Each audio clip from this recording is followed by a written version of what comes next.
ஜெயம் ரவி வீட்டு பஞ்சாயத்து, அப்புறம் உதயநிதி அவர்களை உள்ள தள்ளுவாங்களா தள்ள மாட்டாங்களா, ஐடி ரைடு என்ன பண்ணிக்கிட்டு இருக்கு, இந்த மாதிரியான விஷயங்களை விட ரொம்ப முக்கியமான விஷயம் இப்போ நான் சொல்கிறது, அனங்காபுத்தூர்ன்ற இடத்துல ஆக்கிரமிப்புகளை, அதாவது நம்ம அடையாறு கரையோரத்தில் வாழ்கிறவங்களோட அந்த வீடுகளை அகற்றி அவங்களுக்கு வேறு இடத்துல 17 லட்ச ரூபா செலவில் வீடுகள் கட்டி கொடுக்குறாங்களாம்.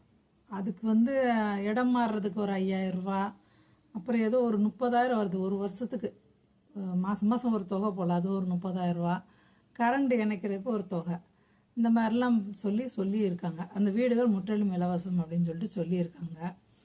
போன வருஷம் பார்த்திங்கன்னா அந்த அனங்காபுத்தூரில் ஒரு பாலம் ஃபுல்லாகவே வெள்ள நீரில் மூழ்கி போயிடுச்சு. அந்த வீடியோவும் நான் பார்த்தேன்.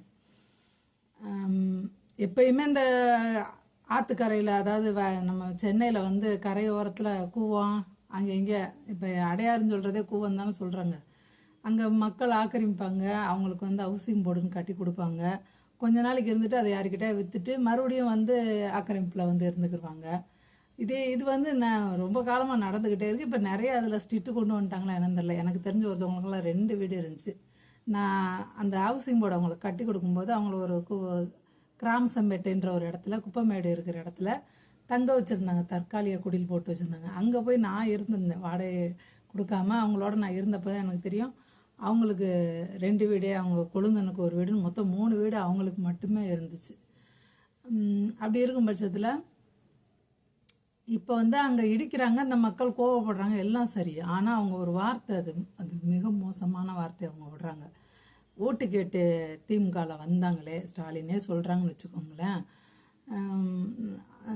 ஓட்டு கேட்டு பிச்சை கேட்டு வந்தாங்க, நாங்கள் பிச்சை போட்டோன்ற மாதிரி சொல்கிறாங்க. ஓட்டை எப்படி பிச்சையாக அவங்க சொல்லலாம்? இப்போ நம்ம நாட்டில் நிறைய விஷயங்கள் இப்படி சொல்லக்கூடாது அப்படி சொல்லக்கூடாதுன்னு எல்லாத்தையும் மாற்றிருக்காங்க. இந்த வார்த்தையை பயன்படுத்தக்கூடாது அப்படின்ட்டு. ஏன் இதுக்கு ஒரு சட்டம் அமல்படுத்தக்கூடாது? இப்போ ரொம்ப காலமாகவே ஓட்டை பிச்சைன்றதான் சொல்லிகிட்டே இருக்காங்க. அதுக்கு பேர் பிச்சையா? ஓட்டு போடுறதுன்றது நம்மளோட உரிமை இல்லையா? அது எவ்வளோ பெரிய விஷயம்.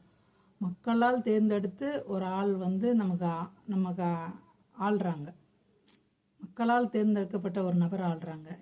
அது நம்ம மாநிலத்தில் இருந்தாலும் சரி, நம்ம தேசம் இந்திய தேசமாக இருந்தாலும் சரி, மக்களால் தேர்ந்தெடுக்கப்பட்ட ஆள்றது எவ்வளோ பெரிய விஷயம். அதுக்கு பேர் தானே ஜனநாயக ஆட்சின்னு சொல்கிறாங்க. இந்த இடத்துல எப்படி இவங்க பிச்சைன்ற வார்த்தையை பயன்படுத்துகிறாங்க? அப்போ இது கண்டிப்பாக இதை பற்றி பேசியே ஆகணும். யாரும் பேச மாட்டாங்க வழக்கம் போல்.